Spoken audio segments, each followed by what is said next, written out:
Marvel's Midnight Suns was a game released in 2022 that failed to impress financially and quickly fell into obscurity after its launch. Which is a shame because this is an incredible game. I won't lie, this video is practically Midnight Suns propaganda intended to get people to try the game for themselves. So while I will be thorough in my coverage and discussion of it, I will mostly refrain from more spoilery topics to preserve some of the magic for people who want to try it out. There will be a spoiler section for those who have already played it or don't care for spoilers at all. Alright, let's get to it. I'd like to talk about the game's story first so that I can get it out of the way quickly and move on to the better stuff. Midnight Suns' story isn't very good. Evil demon mom is doing a bad, go stop her. That's basically what it boils down to, with a lot of faffing about between the beginning and end. This isn't to say that the story is completely awful and that there's no good parts, but it's just that the narrative is very functional. The story is really just an excuse to go to different places and fight different enemies. I'd also say the story's presentation is pretty weak too. On a visual level, half the cutscenes are real cutscenes, but the other half are these very stilted dialogue scenes that are barely animated. This isn't an issue for me personally. I understand why things are like this, and I would personally be fine if the scenes looked even worse, but I do know that other people might not agree. We live in an age of hyper-realism and $60 quintillion game budgets that put most of that money into the cutscenes, so I know that a lot of people will find this to look bad and off-putting. What's also off-putting is the story's tone. The narrative is supposed to be about stopping demons from unleashing a hellpocalypse, yet it doesn't really feel like that's happening. Characters treat things far too lightly, making lighthearted and childish jokes when they really shouldn't be. Cutscenes and dialogue sequences have a severe lack of urgency to them, as characters meander around spouting off far more dialogue than they need to. This gives the impression of a much lighter tone, which I feel is a complete mistake. Not only does it not fit the events of the story, but it also makes it hard to invest in it because the characters within the story rarely seem to care themselves. Despite all of this, I'd have to say that I don't really care too much because the gameplay is so much fun that I honestly don't mind the story being somewhat subpar. When it comes to the characters and their portrayals, I think the voice acting is undeniably very good. Many of the voice actors here have played these characters before, and as such, they fit into their roles perfectly. My favorites would have to be Rick Pasqualone as Doctor Strange and Josh Keaton as Iron Man. Pasqualone's voice for Strange is very smooth, perfect for the overly eloquent and verbose dialogue he's perpetually prattling out. But he's also capable of getting appropriately stern when he needs to. Josh Keaton, who's probably most well known for voicing Spider-Man, does a solid job as Iron Man. However, I do think he sounds a bit too young. To be clear, I'm not saying that he's too young, Keaton's a grown man, but he has a very youthful voice, which I don't think fully fits the character, though that might just be me being used to other voices for Iron Man. Keaton voices Tony with such sincerity that even when he's delivering tired and predictable jokes, I never found myself rolling my eyes at him. With Iron Man, it seems to be really easy for him to end up sounding like a bad parody of Robert Downey Jr.'s take on the character, and I think it's Keaton's performance that prevents this from happening. Again, I think he's just really sincere with it. One of the clearest examples is how Tony reacts to the Abbey, the supernatural hub area the game's calmer moments take place in. A lesser performance would have had Tony's fears of the supernatural feel entirely like a sarcastic joke, but Keaton makes Tony sound genuinely terrified to be there, and that makes me believe in the character. And I think it makes it funnier. I'll also shout out William Sawyer's portrayal of Bruce Banner. His performance is stellar, if not for the fact that it sounds extremely similar to his performance as Dr. Octopus in Insomniac's Spider-Man. I just can't unhear awk half the time Banner's on screen, but when I consciously force myself to ignore that, it is very easy to enjoy his performance. When it comes to the writing of these characters, I think the game leaves much to be desired. In general, the biggest issue with the characters is how juvenile they feel. This isn't too much of an issue with the one-on-one conversations with the player's custom character, the Hunter, but it's unavoidable in the main campaign. Everyone is strangely petty, being unable to resolve interpersonal conflicts on their own, like they have crippling social anxiety, and are incapable of simply talking to the character they take issue with. I get that this is so that you as the hunter can insert yourself into the situation, but I feel like you could still have this without scooping out everyone else's IQ. Outside of that, none of the characters are written poorly, but they're all very surface level renditions of themselves. Cliff notes and nothing more. I'd say the most shallow is probably Doctor Strange. He says fancy words and talks about magic stuff sometimes. That's basically all there is to him. This is all by design. The writing is not trying to be challenging. It's not trying to pull these characters apart and reveal their deepest intricacies. All the writing is trying to do is present easily digestible versions of these characters so that you can go on adventures with them. And in that respect, I'd say it largely succeeds. I do like spending time with these characters. Except for one of them. This singular character I did not like in terms of their writing and personality was Magik.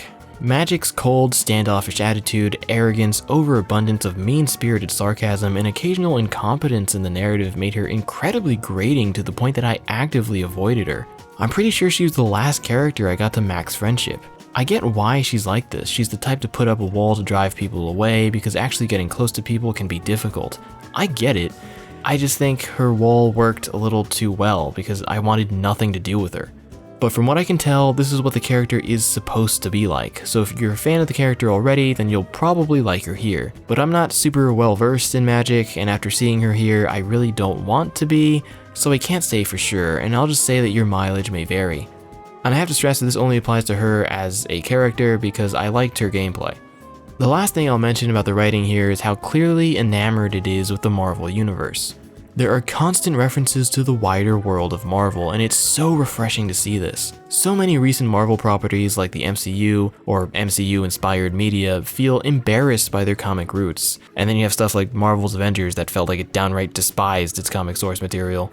To be fair, Midnight Suns can go a bit overboard with it sometimes. Some of the references can feel a bit Sonic Frontiers-y, but it's an acceptable price to pay in order to have a game that really feels as though it takes place in a fully realized Marvel universe.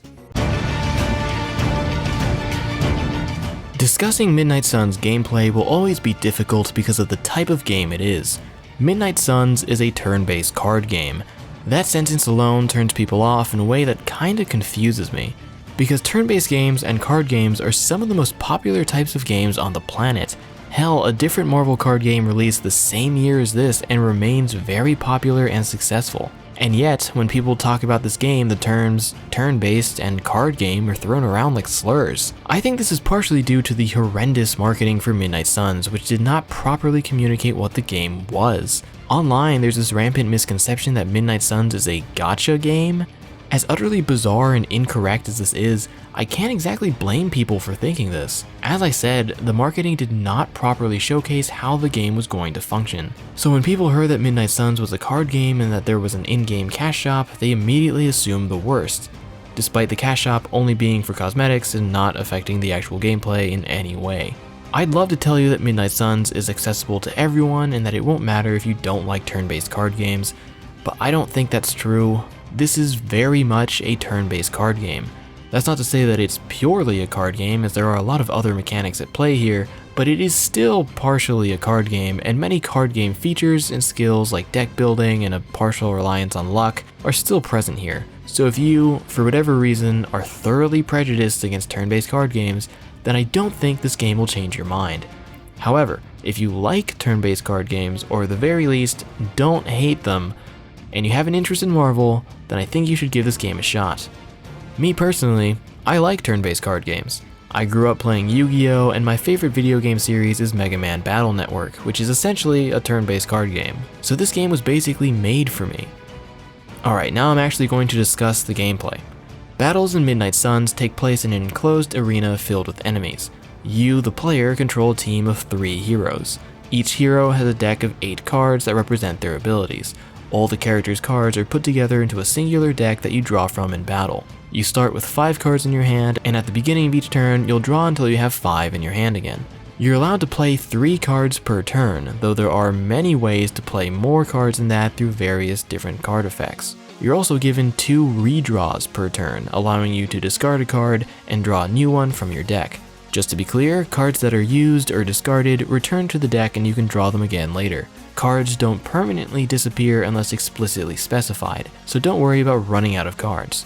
There are 3 types of cards: attack cards, which are pretty self-explanatory, skill cards that provide supportive effects, and heroic cards that are basically super moves.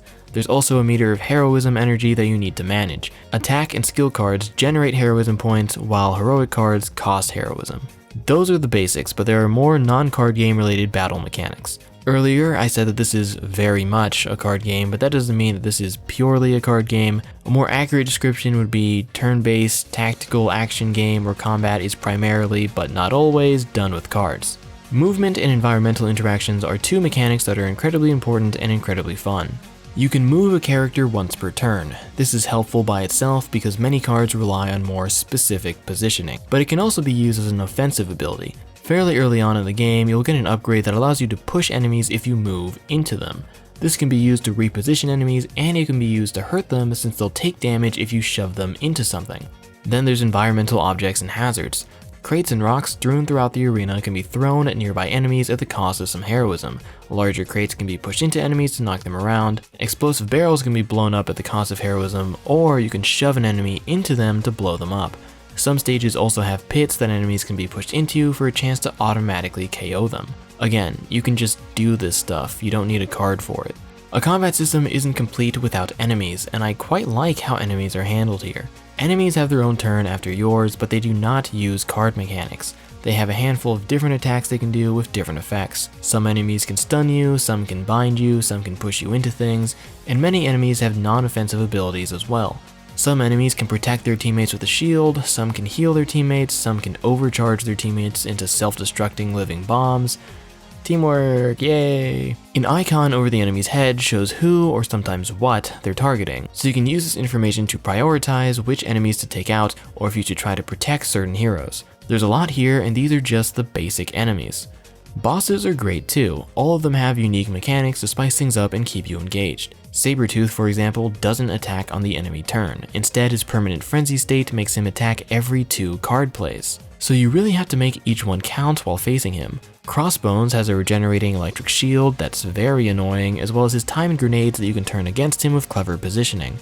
And his scumbag nature is reflected in-game by having him always target the hero with the lowest health. There are other bosses as well with their own unique gimmicks, but you get the point. Let's talk about the missions for a bit. Main story missions require you to use the Hunter, but there are non-story missions called general missions that work differently. These missions still have a required character, it's just not the Hunter. Different missions have different requirements in order to complete them. Most of the time you only need to defeat all the enemies, but there are also missions that task you with defending a terminal, capturing a Hydra agent, destroying a vehicle, acquiring artifacts, hacking terminals, or defeating a boss. It's actually possible for boss enemies to arrive during a general mission, which I think is a fun way to heat things up. Overall, I think the variety of missions is satisfactory. When it comes to the game's difficulty, I'd say it's generally handled well. On normal difficulty, the game is well balanced and every character is viable. You unlock new cards and upgrades at a rate that feels natural. On higher difficulties though, missions can become a bit of a slog. The harder the game gets, the more it incentivizes a very specific playstyle. I won't say that some characters become unusable, but many of them do become noticeably less useful than others, even when fully upgraded. The game allows you to change your difficulty whenever you want outside of combat, so I suggest fiddling with it yourself to get to your desired level of challenge whenever you start to feel that things are too easy or too hard. Put all that together and you have a solid combat system, and there's so much more to it. Each of the different characters brings their own unique playstyle and even their own unique mechanics sometimes, so you have to consider all the different characters' abilities and how they synergize together in order to create the right team. With that, let's discuss the characters. There are 12 base game characters, 4 DLC characters, and the customizable player character for a total of 17 heroes you can use. All of them have well-realized abilities that feel distinct, and they're mostly representative of their comic book source material. I'll do a rundown of everyone's playstyles and abilities, trying my best to keep things brief. I'll leave the ones that I have issues with at the end so I can spend a bit more time on them. Captain America is a defensively oriented character, having several abilities that build up block meter to protect him and his teammates. Block meter is essentially a second health bar. To explain it in Fortnite terms, this means Cap has constant access to a chug jug for himself and teammates. He can also taunt enemies so that they target him instead of the other characters. It's great, exactly what Captain America should play like, and he's very effective at it. Blade's abilities primarily revolve around the bleed status. This automatically damages enemies at the end of their turn.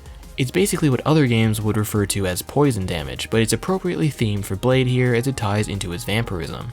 His Reaper card completely changes his game plan because it consumes all bleed points on an enemy to convert it into immediate damage. So you'll want to apply multiple points of bleed to an enemy, then hit them with Reaper to deal massive damage. Or you can ignore that card and keep using bleed as a passive damage dealer. Either way, he's still cool to use. Captain Marvel's gameplay revolves around her binary form. After playing 3 of her cards, she can go Super Saiyan and get a massive increase in damage output. She'll gain block meter as well, and she'll lose this form if her block meter runs out, so maintaining that while also trying to effectively take out enemies is a compelling challenge. Like most characters with a super form in a video game, she does have that issue of feeling sort of weak when she's out of it, so that might be an issue for some people, but I personally didn't mind. Ghost Rider is a very powerful character who might not immediately seem like one. His attacks have serious drawbacks to them, usually damaging himself when used, with the trade-off being that they do a lot of damage. At the beginning of the game, when everyone's stats are low, his damage seems largely the same as the other characters, hence his negative attributes don't feel justified. However, as you progress, his damage will scale up and his benefits will far outweigh his downsides. Also, his attack where he rides the car is the coolest animation in the game. Doctor Strange is the more support-focused character with abilities that feel appropriately magical and effective. My favorite skill of his is Agamotto's Gaze, which gives you an additional card play on the next turn. A lot of his cards also have a gimmick where they get stronger if you have more heroism points, and I don't love this idea. It's not bad, but it feels kinda tacked on. Spider-Man always kind of sucks in team-based games. Despite his versatile power set, he's usually boiled down to a fast guy who can web people. If you want another recent example, look no further than Marvel Rivals. This game is no exception. His moves are kind of weak, but I don't dislike him here for 2 reasons. First, several of his cards revolve around environmental objects, which makes him distinct from other characters. And second, he's animated well and his attacks feel appropriate. Essentially, it really makes you feel like Spider-Man.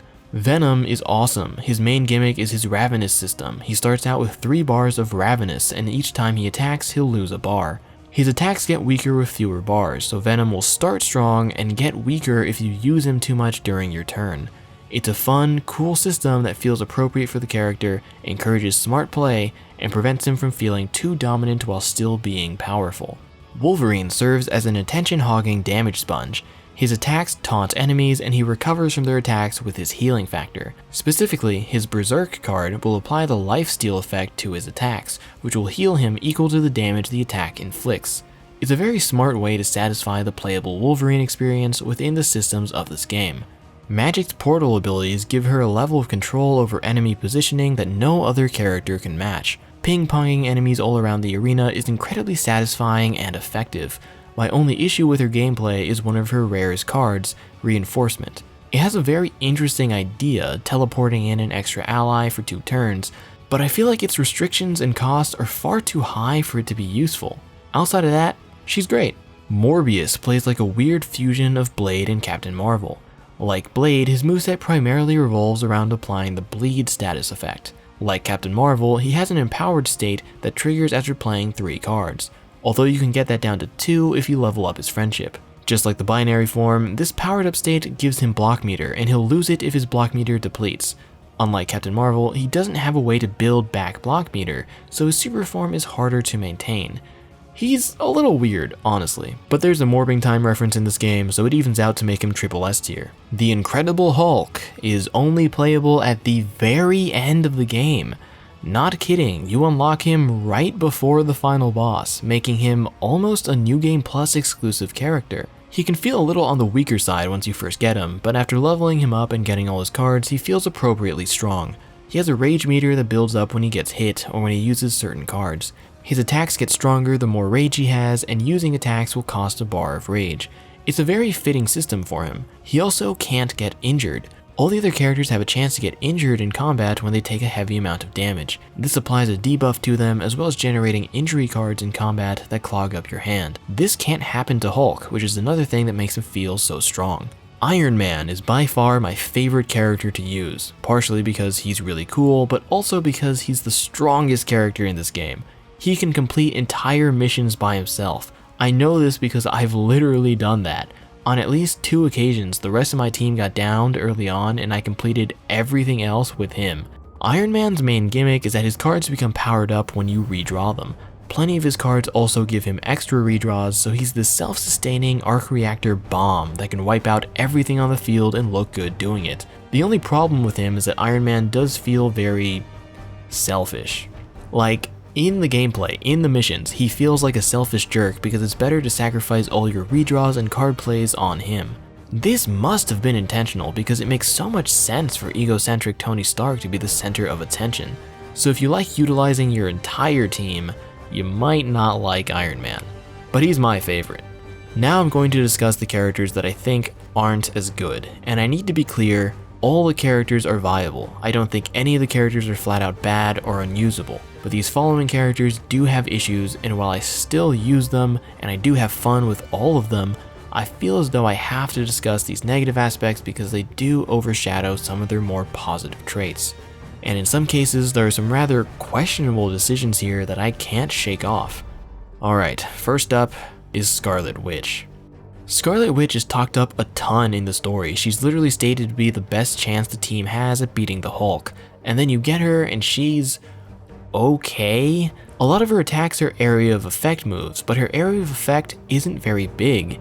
2 of them only apply the effect in the area immediately around her, so you'll often have to move her to properly utilize the cards. Basically, none of the other AoE cards in the game do this. They typically move the character automatically to the area you want to affect. And there's a good reason for this. Having to sacrifice a move to use a card so often is tedious and inefficient. Her legendary card, No More, is a neat reference and it's effective, but it also KOs her when she uses it, which is just silly.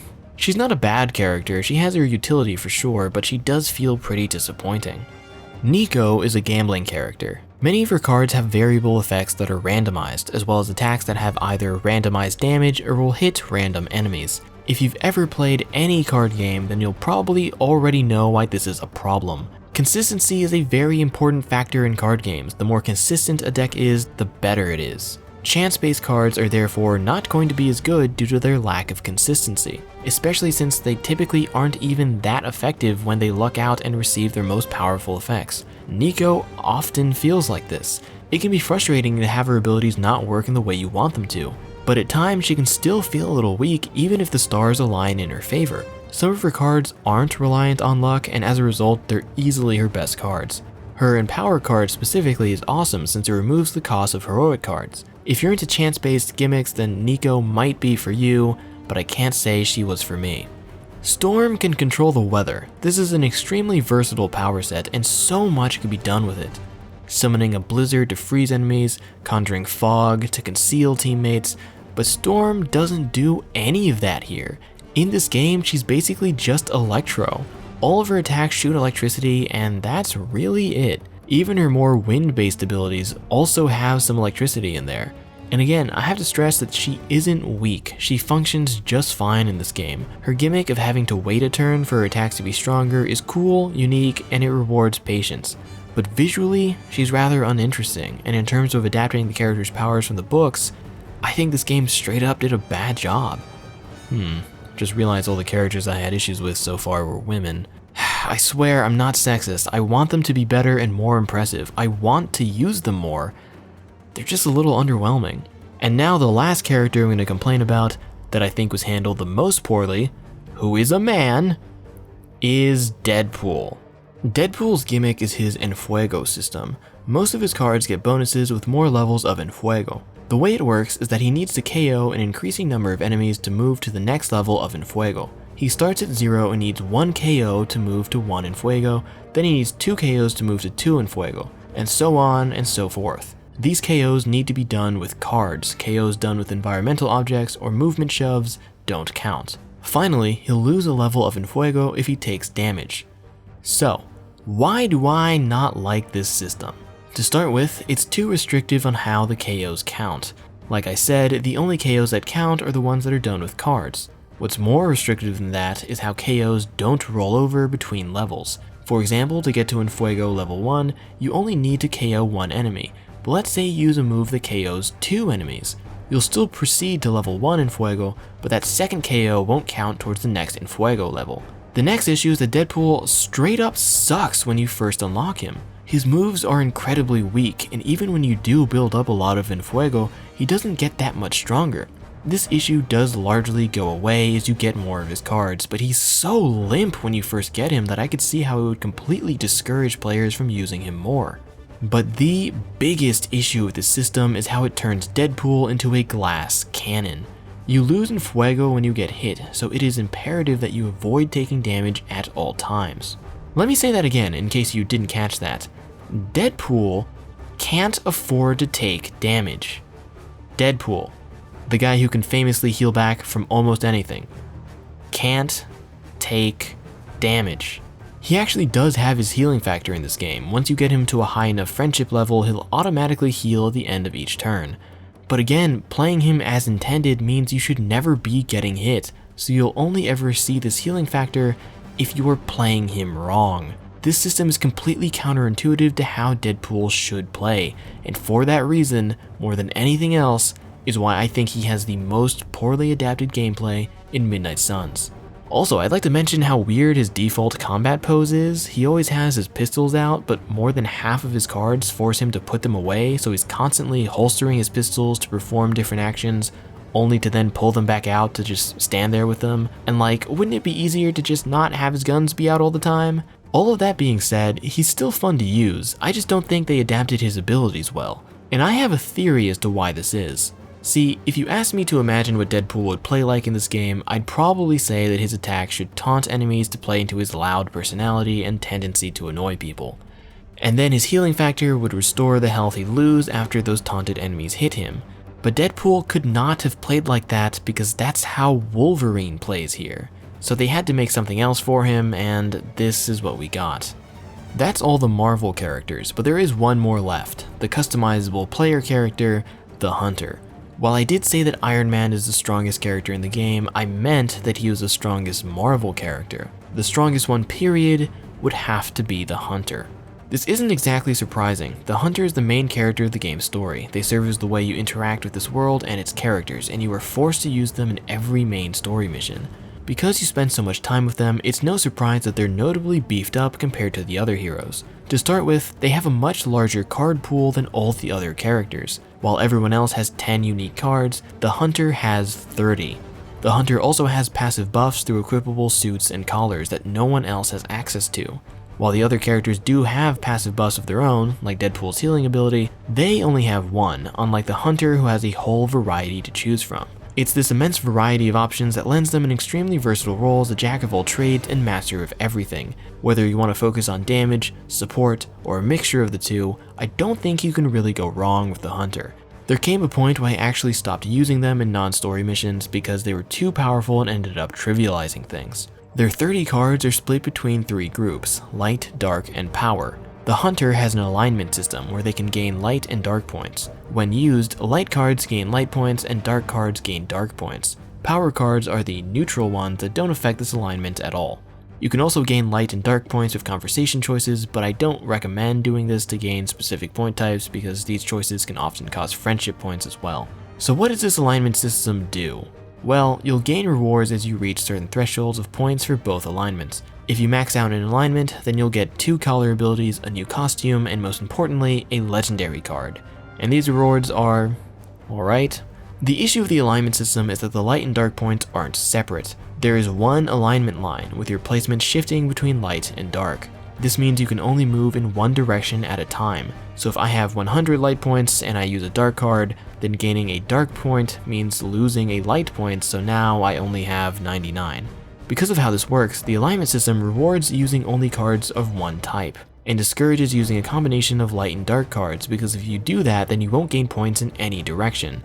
This is a shame because part of the fun of this game is finding cards and playstyles that work for you. The Hunter's wide variety of cards allows for some truly crazy combinations, but this system punishes you for doing that. And like I said earlier, there are dialogue choices that can reward points too, but some choices cost friendship, so on a first playthrough, aiming for one of the alignments could mean drastically slowing down the rate at which you gain friendship for some of the characters. I think the intention of this system was to challenge people to use cards they might not otherwise, to reward players for consciously limiting themselves. Maybe the system was designed with a New Game Plus playthrough in mind so that players could progress either alignment now that they have most of the Hunter's cards and don't have to worry about friendship levels. And maybe this is the case, but if it is, then I still don't think it's too successful because the rewards take too long to get and they aren't good. And don't get me wrong, you can just ignore this alignment system if you want to. I did for my first playthrough because I didn't even know what the alignment system did. I got through things just fine and I had a ton of fun, but I do think the system is strange, overly limiting, and would probably be better if you could just advance the light and dark points separately at the same time. You might have noticed that I've mentioned friendship a few times now. Every hero has a friendship meter that you as the hunter can increase. Friendship has 5 levels, each one with its own reward, the final one being the best. It unlocks a challenge mission that, once completed, grants that hero's legendary card, which is usually their best ability.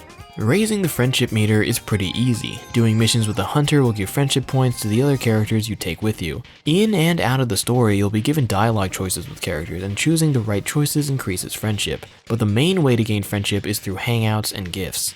Hangouts are exactly what they sound like, little activities you do with the character where the two of you hang out. Everyone has activities that they like and ones that they don't, and you're given a choice of 3 to pick from when you choose to do a hangout. If you're already familiar with these characters, then choosing appropriate hangouts shouldn't be hard. But even if you're not, this game's simple and on-the-nose writing should make it pretty easy to decipher everyone's likes and dislikes.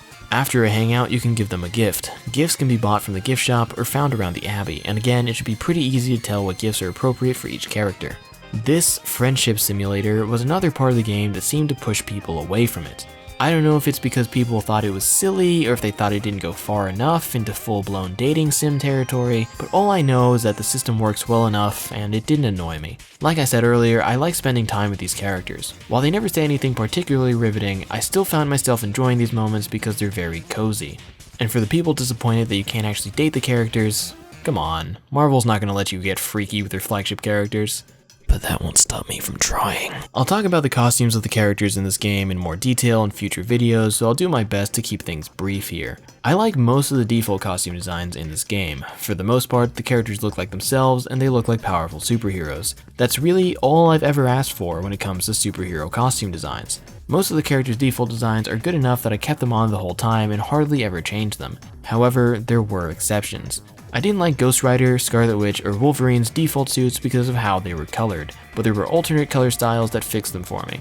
Nico, Morbius, and Storm were cases where I immediately switched out of their default suits for one of the premium alternates. So that's 3 characters whose default design needed to be fixed with a recolor and 3 characters that have drastically better alternate suits. But there is one character who I did not find visually appealing at all. The only character who did not have a single outfit or recolor that spoke to me was Magik. Magik is the darkest character in the game, and I don't say that to mean that she's evil, I mean that within the game's light and dark alignment system, she is literally the darkest one. Every time you speak to her, the dark option is always correct. And as I said before, she's a very cold character. So why is her default outfit this super bright yellow X-Men uniform? This outfit doesn't fit her at all. Even ignoring that, I think it's a weak design. The uniform is weirdly old, outdated, and plain in a way that X-Men uniforms haven't been for decades now. One of her alternate outfits is yet another bright yellow X-Men uniform. Her other alternate is her Phoenix 5 outfit, which adds a really ugly helmet she did not have in the books, and then there's her Midnight Suns outfit, which I think is just too busy.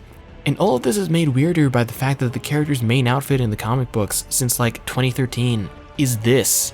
This is what the character is supposed to look like. The all black outfit matches her personality perfectly. So why isn't this in the game, or at least something that looks like this? If you're a big Magik fan, let me know how you felt about her outfits because I really want to see if my disappointment is common or if this is something that only bothers me. But outside of that, I do think the costumes are generally pretty good here. There are still some other aspects of this game's gameplay to discuss, and unfortunately, most of this will be negative. A lot of this is going to sound very harsh, and I need to stress that I do this because I do really like this game. I'd be doing it a disservice by not bringing this stuff up and pretending that everything works perfectly. First, let's talk about the Abbey. The Abbey is your main home base, the hub area you'll spend most of your time in outside of combat. I have to admit that when it comes to hub areas in video games, I've never liked the idea. I understand that some people like hub areas because it's more immersive, but I find that this immersion often comes at the cost of being incredibly inconvenient and tedious. Let me show you what I mean by giving an example of how a typical day looks in this game. See, the game works on a day-night system, and you can only engage in the main gameplay during the day. So every day, you wake up and you have to run to the forge to open gamma coils, which are basically card packs.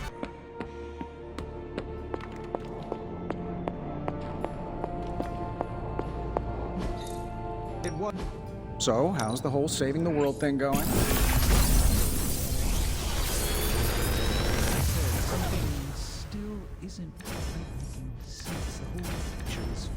Sweet, I got a card I can upgrade. Now I have to go over to the training area to upgrade it. Hey, Hunter.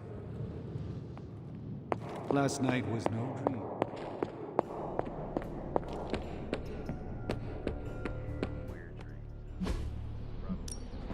Ready to work? You. Okay, now I can go to the mission room and select a mission. Anytime now, Tony. And you have to do this every time you play. It might not sound like much here, but when you do this so often, I can't help but feel that I'm wasting a lot of time just moving between places and not actually playing the game. I understand that some people might like this, but good God, man, this all could have just been a menu screen. I'm not saying that the Abbey should be completely thrown out, just that I should have the option to access most of its important features from a menu screen to cut down on the tedium of running around. At the very least, the forge and the training area should be accessible from the menu. Aw man, and it sucks when you forget something and you have to physically move over to the correct area to do what you want. Take this example, where I was about to do a mission with Deadpool before I realized that I had forgotten to upgrade one of his cards. I can't just upgrade it in the menu here, no, I have to quit out of the mission screen, walk over to the training room, upgrade the card, leave the menu, walk back to the mission table, and then I can do the mission. Again, this might not sound too bad, but it is so frustrating and so time consuming. That's just the stuff in the Abbey, because there's actually a whole area outside of it. Exploring the Abbey grounds, you can learn more about its history, the history of the Hunter, and other stuff. I hardly engaged in this. Exploring never felt fun to me because the Hunter's movement abilities are extremely basic. You don't even have a jump button.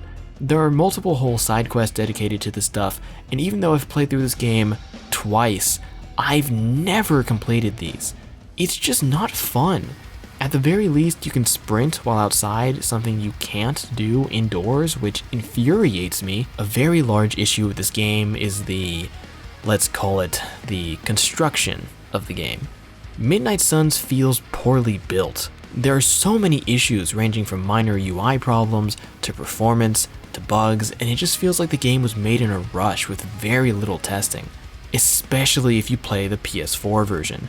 There are so many more problems here. Moving around can leave a blurry afterimage, the game crashes far more than I would like, textures often take a while to fully load, using photo mode makes everything look very pixelated, which kind of defeats the purpose of photo mode. Character models often overlap with each other. The Hunter's Bladestorm card has a consistent issue where equipped headgear will disappear when using it. There's supposed to be these short little cutscenes at the beginning and end of each mission, but these straight up do not play on the PS4 version.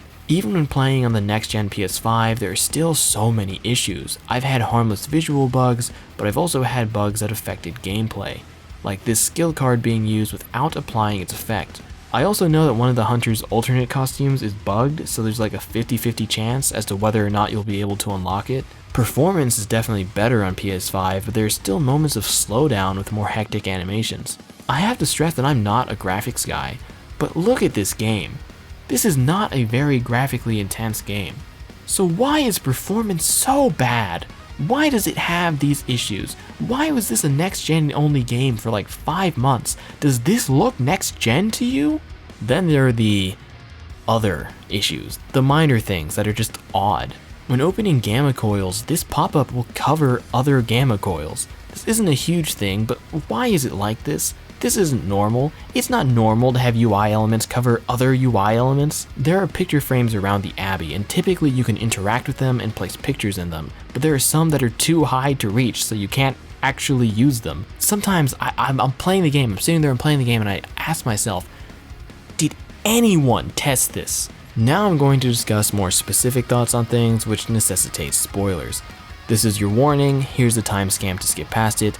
I'll give you a second to do that.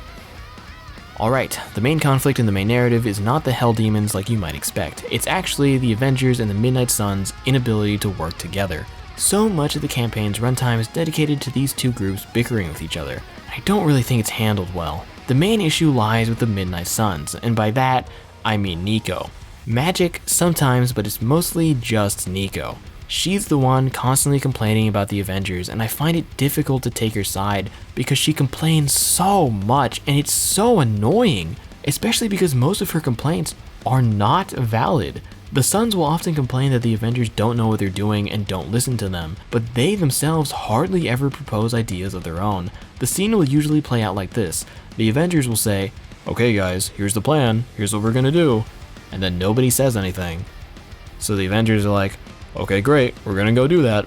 And then they go do that, and then Nico is like, "They don't listen to us." What do you mean they don't listen to you?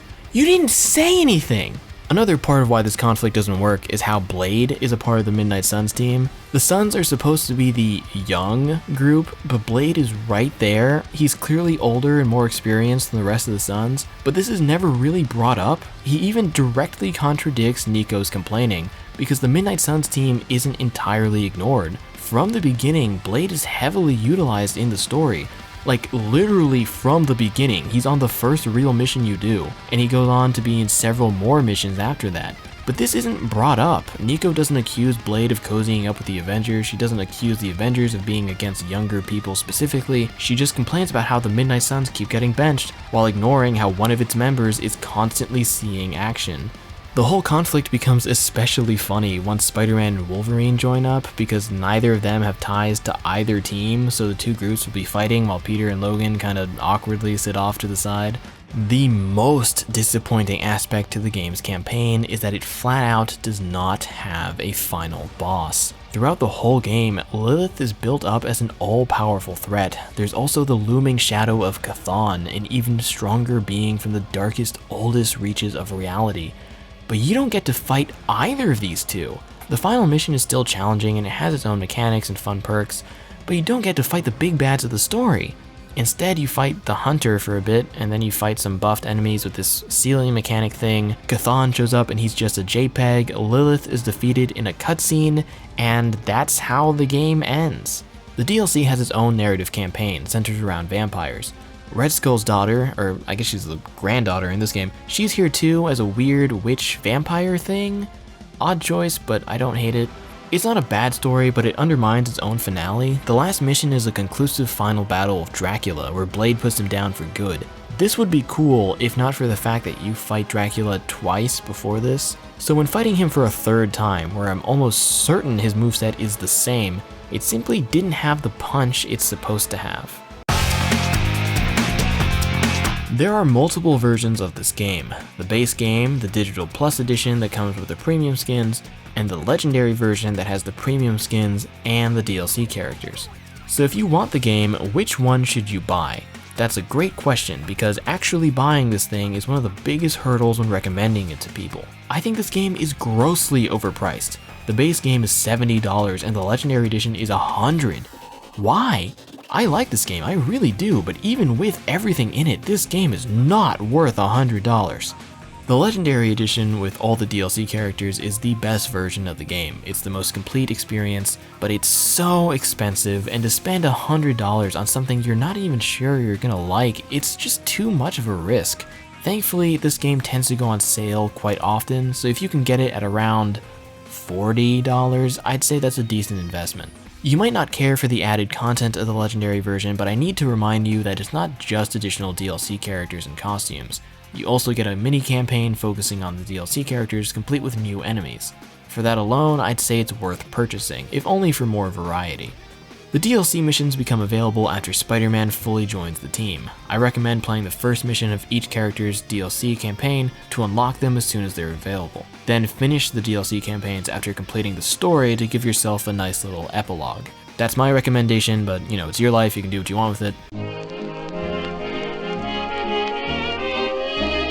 Midnight Suns is a game that I've played for over 100 hours and would be willing to play another 100, but I'd be lying if I said it didn't have issues.